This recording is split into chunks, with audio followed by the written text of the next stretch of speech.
کچھ addictions positive ہوتی ہیں، اگر وہ حد سے نہ بڑھ جائیں تو اس کے بڑے پازیٹیو رزلٹ آتے ہیں۔ اگر ہم بچوں کو اس طرف راغب نہیں کریں گے ان علوم کی طرف تو ہم پیچھے رہ جائیں گے، جو کہ ہم پیچھے رہ گئے۔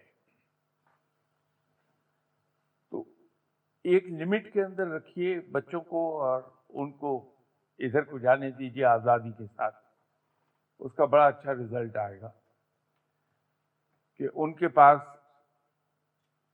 علم آئے نہ آئے معلومات ضرور اکٹھی ہوتی چلی جائیں گی۔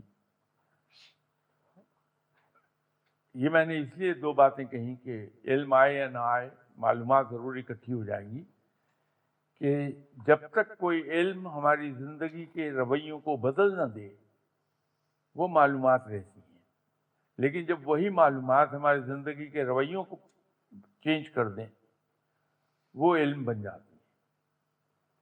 تو یہ علم کے جو ذرائع نئے پیدا ہو رہے ہیں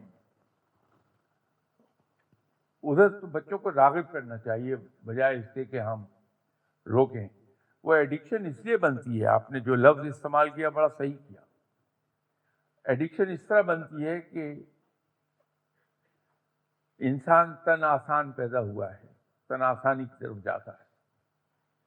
تو جب بچہ ماں کو ڈسٹرب کرتا ہے تو وہ کارٹون لگا کے اپنا موبائل اس کے ہاتھ میں دے دی کہ اب تم اپنے کام پہ لگے رہو میں آزاد ہوں۔